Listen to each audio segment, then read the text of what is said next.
ఒక్కటి వేణు సార్ చెప్పిన దానికి ఒక చిన్న కొనసాగింపు గుర్తొచ్చింది నాకు. నేను మాట్లాడకూడదు అనుకున్నా, అది చెప్పడం కోసం మాట్లాడుతున్నా.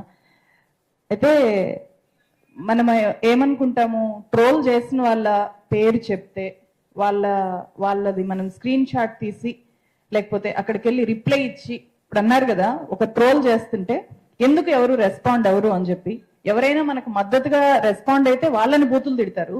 ఆ బూతులు తిట్టినప్పుడు వాళ్ళు తీసుకోలేరు కదా, ఒకసారి సపోర్ట్ చేస్తారు, తర్వాత రెండోసారి అమ్మో మనం ఇక్కడ పెడితే కామెంట్ ఒక 10 మంది వచ్చి పడిపోతారు అని చెప్పి ఆగిపోతారు.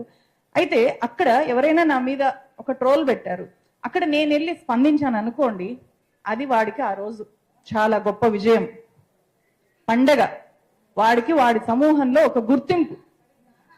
ఎస్, చెప్పారు కదా ఆర్గనైజ్డ్ గా జరుగుతుంది అని చెప్పి. మనకు మన డ్యూటీ ఉంటుంది, వాళ్ళకి ట్రోల్ చేయడం ఒక డ్యూటీ.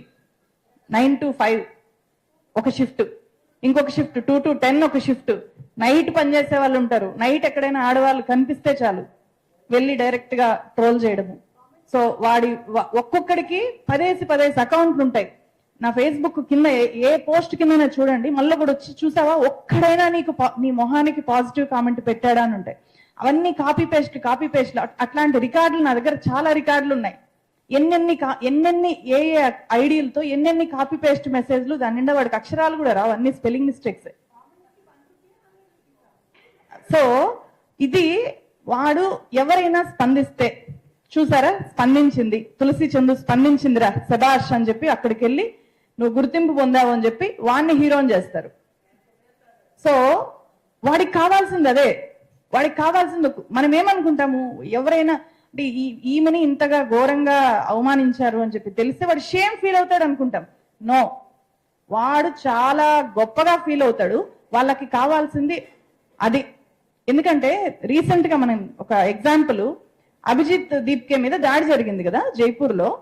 ఆ దాడి జరిగిన తర్వాత ఏం జరిగింది, ఆ మరుసటి రోజు ఎవరైతే దాడి చేశారో వాళ్ళకి పెద్ద సన్మానం జరిగింది.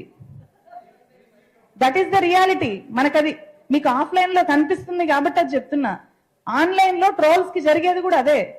ఎవరినైనా వాడు ట్రోల్ చేసిన వాళ్ళు, ఒక క్రియేటర్, ఒక జర్నలిస్టు రిప్లై ఇస్తే వాడికి అక్కడ ఆ సమూహంలో వాడికి ఒక గుర్తింపు. వాడికి మనమైతే బాగా వర్క్ చేస్తే, నా టీంలో ఒక ఎడిటర్ బాగా పనిచేస్తే నేను ప్రమోషన్ ఇస్తా, వాడికి ఇక్కడ ప్రమోషన్ వస్తుంది. ఎస్, నువ్వు ఒక గొప్ప ట్రోలర్వి నువ్వు. ఇంకా అట్లాంటి వాళ్ళని మళ్ళీ ఐటీ సెల్ హెడ్స్ కూడా అవుతారు. ఇలా ట్రోల్ చేసుకుంటూ ఐటీ సెల్ హెడ్స్ అవుతారు, తర్వాత ఎమ్మెల్యే టికెట్లు కూడా వస్తాయి. సో వాళ్ళ లక్ష్యము, పొలిటికల్ లక్ష్యాలు వాళ్ళకు ఉంటాయి కాబట్టి వాళ్ళకి ఇది ఒక వృత్తి, వాళ్ళకి డబ్బులు వచ్చే వ్యవహారము. సో వాళ్ళని మనము అక్కడ బుక్ చేయాలి అని అనుకుంటే వాళ్ళకి అది ఒక గుర్తింపు లాగా వాళ్ళు ఫీల్ అవుతారు అనమాట. సో అందువల్లనే వీళ్ళని ఎట్లా హ్యాండిల్ చేయాలి అంటే, ఇప్పుడు నేను మొదట్లో ఇదే సమావేశంలో ఇక్కడ కూర్చున్నప్పుడు నా కళ్ళల్లో నీళ్ళు వచ్చాయి. ఆ రోజు చాలా బాధపడ్డా. ఆ తర్వాత ఒక రాయి అయితే బాధపడతాము, పడుతూ ఉంటే ఏమవుతుంది, రాటుదేలిపోతాం. ఈరోజు ఒకటి కాదు, 1000 మంది ఒకేసారి ట్రోల్ చేసినా ఏమన్నా కూడా ఏమి పట్టించుకోకపోగా ఒక్కొక్కసారి ఆ ట్రోల్స్ చూసి నవ్వుకుంటుంటా. వాడు పచ్చి బూతులు అంటుంటాడు, చాలా ఘోరంగా ఫోటోలు చిత్రీకరిస్తుంటాడు. ఇప్పుడు ఆ స్థాయికి వచ్చేసాము.